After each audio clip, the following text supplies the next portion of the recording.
ಕನ್ನಡದ 3 ಚಿತ್ರಗಳಿಗೆ ರಾಷ್ಟ್ರೀಯ ಪ್ರಶಸ್ತಿ ಒಲಿದು ಬಂದಿದೆ.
ಕನ್ನಡದ 3 ಚಿತ್ರಗಳಿಗೆ ರಾಷ್ಟ್ರೀಯ ಚಲನಚಿತ್ರ ಪ್ರಶಸ್ತಿ ಗರಿ ಸಿಕ್ಕಿದೆ.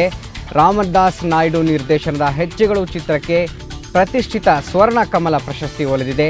ಪಿ ಶೇಷಾದ್ರಿ ನಿರ್ದೇಶನದ ಬೆಟ್ಟದ ಜೀವ ಅತ್ಯುತ್ತಮ ಪರಿಸರ ಕಾಳಜಿ ಚಿತ್ರ ಪ್ರಶಸ್ತಿಯನ್ನು ತನ್ನ ಮುಡಿಗೇರಿಸಿಕೊಂಡಿದೆ. ಇನ್ನು ಬಿ ಸುರೇಶ್ ನಿರ್ದೇಶನದ ಪುಟ್ಟಕ್ಕನ ಹೈವೇ ಈ ಚಿತ್ರ ಅತ್ಯುತ್ತಮ ಪ್ರಾದೇಶಿಕ ಚಿತ್ರ ಅನ್ನೋ ಪ್ರಶಸ್ತಿಗೆ ಭಾಜನವಾಗಿದೆ. ಮನು ಚಕ್ರವರ್ತಿ ಅತ್ಯುತ್ತಮ ವಿಮರ್ಶಕ ಪ್ರಶಸ್ತಿಯನ್ನು ಪಡ್ಕೊಂಡಿದ್ದಾರೆ.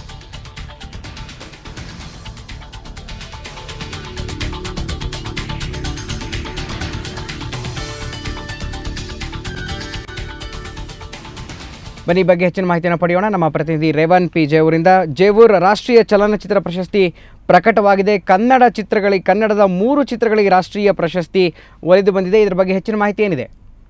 ಹೌದು ಗುರುಪ್ರಸಾದ್, ಇವರು ಪಿ ಶೇಷಾದ್ರಿ ನಿರ್ದೇಶನದ ಒಂದು ಚಿತ್ರ ಬೆಟ್ಟದ ಜೀವ ಅಂತ. ಈ ಚಿತ್ರ ಪರಿಸರ ಜಾಗೃತಿ, ಪರಿಸರದ ಬಗ್ಗೆ ಹೇಳುತ್ತೆ, ಪರಿಸರದ ಬಗ್ಗೆ ಜಾಗೃತಿ ಮೂಡಿಸುತ್ತೆ. ಈ ಒಂದು ಚಿತ್ರ ಪರಿಸರ ಸ್ನೇಹಿ ಅನ್ನೋ ಕಾರಣಕ್ಕೆ ಈ ಚಿತ್ರಕ್ಕೆ ಒಂದು ರಾಷ್ಟ್ರೀಯ ಪ್ರಶಸ್ತಿ ಲಭಿಸಿದೆ. ಇನ್ನುಳಿದಂತೆ ರಾಮದಾಸ್ ನಾಯ್ಡು ಅವರ ಹೆಜ್ಜೆಗಳು ಚಿತ್ರಕ್ಕೆ ಸ್ವರ್ಣ ಕಮಲ ಬಂದಿದೆ. ಅತ್ಯುತ್ತಮ ಮಕ್ಕಳ ಚಿತ್ರ ಅಂತಾನೆ ಪ್ರಶಸ್ತಿ ಬಂದಿದೆ. ರಾಮದಾಸ್ ನಾಯ್ಡು ಅವರ ಈ ಚಿತ್ರದಲ್ಲಿ ಸರ್ಕಾರಿ ಶಾಲೆಯಲ್ಲಿ ಓದುವಂತ ಮಕ್ಕಳಲ್ಲಿರುವಂತಹ ಒಂದು ಇನ್ಫೀರಿಯಾರಿಟಿ ಕಾಂಪ್ಲೆಕ್ಸ್ ಅನ್ನ ಹೊಡೆದೋಡಿಸಿ ಮಕ್ಕಳು ಚೆನ್ನಾಗಿ ಓದಬಹುದು ಅನ್ನೋದನ್ನು ಒಂದು ಸಂದೇಶವನ್ನು ಈ ಚಿತ್ರದಲ್ಲಿ ಇಡಲಾಗಿದೆ. ಇನ್ನುಳಿದಂತೆ ಪುಟ್ಟಕ್ಕನ ಹೈವೇ ಚಿತ್ರ ಅತ್ಯುತ್ತಮ ಪ್ರಾದೇಶಿಕ ಚಿತ್ರ ಅಂತೇಳಿ ಪರಿಗಣಿಸಿ ಇಷ್ಟೊಂದು ಪ್ರಶಸ್ತಿ ಬಂದಿದೆ ಅಂತ ಹೇಳ್ಬೋದು ಗುರುಪ್ರಸಾದ್. ಓಕೆ ಜೇವೂರ್, ಧನ್ಯವಾದ ತಮ್ಮೆಲ್ಲ ಮಾಹಿತಿಗಾಗಿ.